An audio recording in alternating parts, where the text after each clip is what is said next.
Hello and welcome to Agate Fossil Beds National Monument. My name is Chris Mather and I'm a Cultural Resource Manager for the National Park Service. The land at which the monument sits was acquired from the Cook family and established as a national monument in 1965. If you're not familiar with the location of Agate, we're actually in the western panhandle of Nebraska, sandwiched in between the towns of Harrison and Mitchell, Nebraska.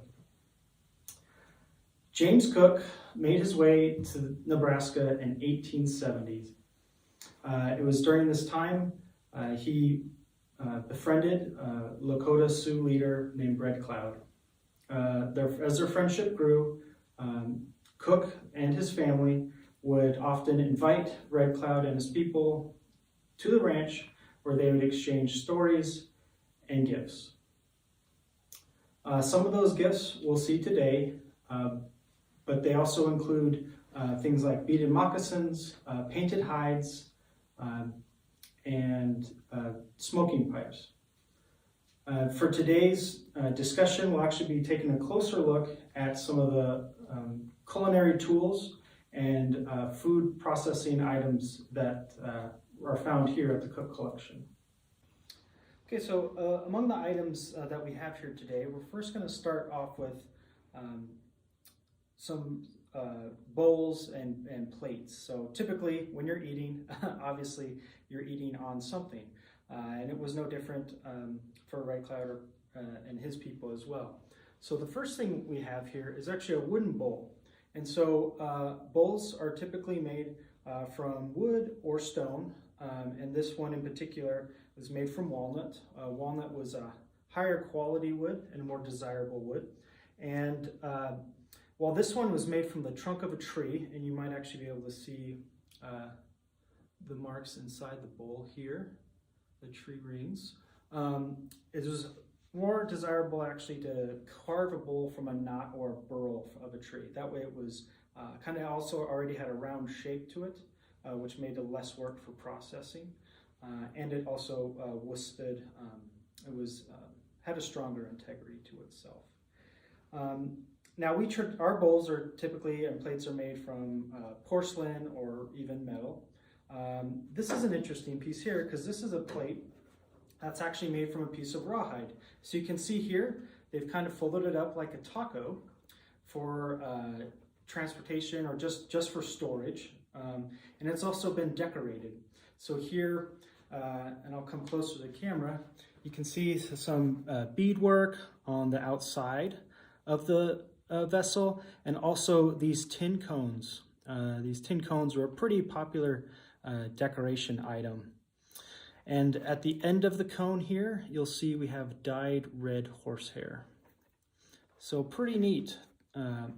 Wouldn't always think of, your plate would be able to fold up like this, but certainly reusable. And then, along with bowls or other like food processing items, here we have a pestle and mortar. And so mortars were typically created from rock or stone, and they were used to grind up really grain or make medicines with different natural remedies. And so you can see it's kind of concave on the inside, and it's kind of, it has a flat base to hold on it. And the pestle, which would be used to grind whatever material was in the mortar, has a kind of a rounded flat edge to it or here. And so it doesn't occur naturally, obviously. That's over years of grinding the material in the mortar. This is a unique piece because while most pestles are made from rock, which this, in some cases this is actually a fossilized femur. So we're here at Agate Fossil Beds. You're likely to find a few fossils here in the collection as well. So kind of a neat piece. So when we do eat, we typically use utensils when we eat. And we're probably more familiar with utensils like this. This is just a metal fork with 3 tines, and it has, a wood handle. You might actually have one of these in your drawer at home. This is a more fancier knife. This is a butter knife, and it has a nice pearl handle attached to it here. So these come from Cook's family, but more traditionally, we'll find other utensils that are made or modified from other things in the environment. So like this piece here is a spoon that was made from the horn of a buffalo or bison. So you kind of can see how they've reshaped the horn and they've used it or modified it to serve a purpose. And so it's kind of that's a big spoon for me, but maybe not so much for other people.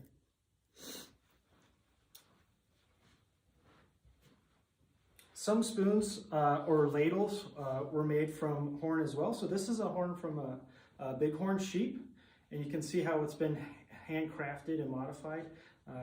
It's still pretty sturdy and strong, and probably not something you find at your house every day. And here's a smaller spoon made from bighorn sheep as well. And you can see they've actually decorated it with a different assortment of beads. And there's, let's see if that's in focus. There we go.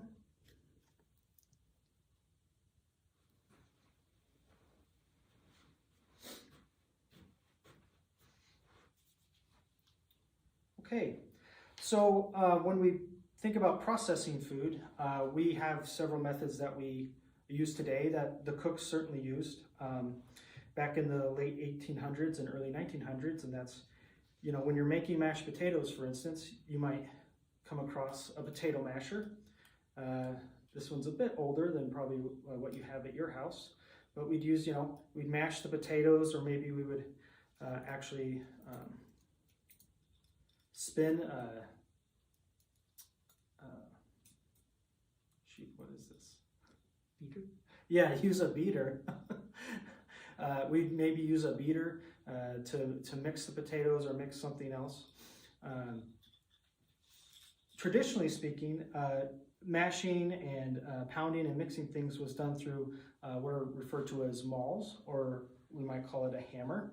And there were several sizes of mauls. And so for a middle-sized maul, you might see something like this. So it's a piece of stone that's wrapped in rawhide to give it stability, and it's attached to a handle. Now this is a particularly interesting maul because it not only has a traditional rawhide cover, but it's also beaded. And you guys take a good close look at this here. Really nice bead pattern. And then at the head of the maul here, you can see a distinct different color. It's much different than the stone, and this is residue from its use, and it's likely from a different assortment of berries or some sort of fruit that it was used to mash and kind of pound the fruit to a different consistency. So mauls in general, like I said, were used to kind of pound and soften foods. A large maul like this would actually be used to break bone. So you can see this maul is actually heavily wrapped in rawhide, and it actually has a piece of wood inside to help the head be stable while in use. So a maul of this size would be used to break bone, most likely bison or buffalo bone, to get at the marrow of the bone. It was a really tasty treat.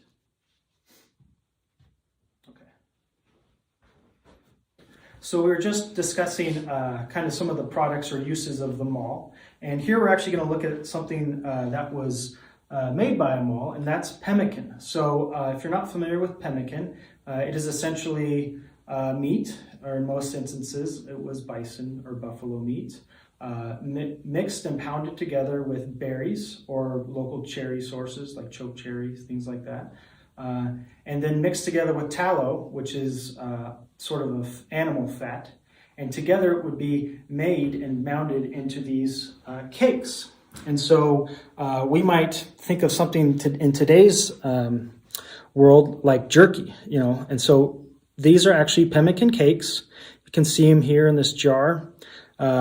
These were made in 1932, And if this jar would open and you were adventurous, you might actually want to try a piece and see if it still tasted good. But actually, pemmican, if stored properly and well made, could last for about a year. And so it was a very good source of food for long travels or even over the winter. So it was a fairly popular food choice from the area. Here we have an assortment of scrapers, or fleshers. So flesher or scraper was used to scrape off hides, get get some of the meat material off the hides. And there are 3 types of scrapers that we have here today. This is more of a traditional scraper, which is made from bone. And you'll notice and see it has no metal edge.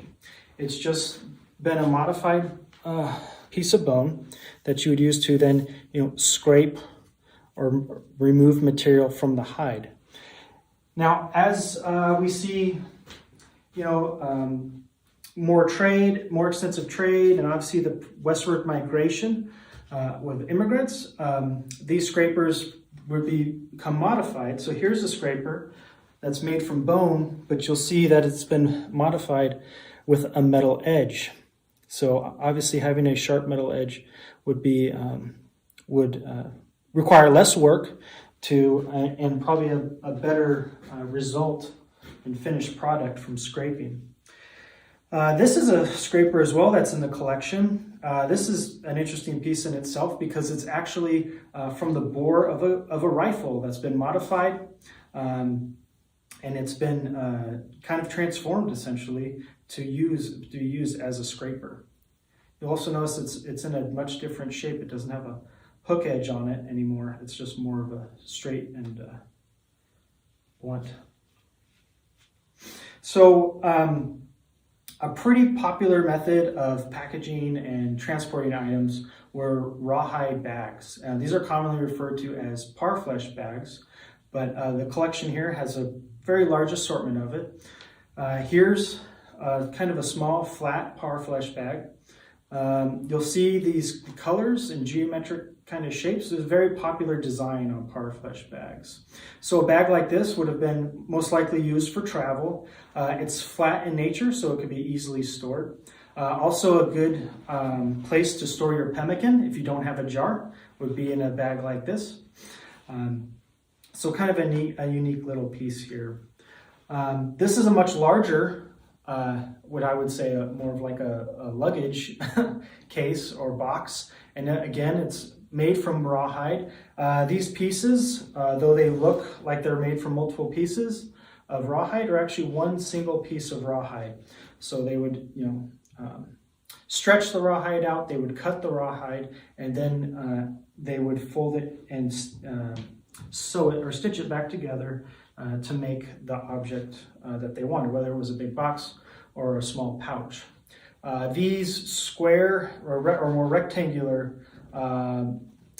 parfleche bags, is what we'll call it, I guess, became more popular kind of the end of the late 1800s as horse and buggy became more accessible. Stacking and moving things through a wagon, it was much easier to stack things if they were in a box. This is not parfleche at all. This is actually the bladder of a bison. And so this is just a good example of how some things were repurposed to serve other purposes from an animal. We've already seen a couple examples with the bone and the horns, but this is a bladder. So a bladder was very durable and once removed could be used for a variety of things. This one is decorated with feather and beads. And so this was likely used as just a catch-all bag, you might say. So if you're collecting porcupine quills or maybe collecting the berries, for instance, you might take this bag with you and fill it up with that material. Bladders have also been used for canteens or liquids, so things to store liquid in as well. But this one's a little more decorative and probably had a bunch of multiple uses. So while we don't have knives with us out here today, we do have a few interesting knife sheaths. So knives were a very important trade item on the plains, and certainly when you're processing an animal, a knife would be much handier than using a bone or rock, something of that nature. So we have what you would expect and what you might have at your own house is a leather knife sheath with riveted ends here to kind of keep it tight. There's some leather work on here as well. So this is probably your more traditional knife sheath. This one's a little more interesting. So we just talked about parfleche bags. This is a knife sheath that's actually been repurposed from a parfleche bag, and it's pretty easy to tell that because if we go look back at the other material, we always see these geometric shapes and these color patterns on the parfleche bag. So this was a bag that maybe it ripped or torn, and they decided to repurpose it as a knife sheath. So pretty neat. And then this item here, and you might see this in your PowerPoint presentation, is just a really ornate beaded knife sheath. And you can see again, there's some geometric shapes here. We have a nice red outline border. We again see our tin cones, and the ends of them were feathered. They were decorated with feather. And then it has these nice tassels here as well.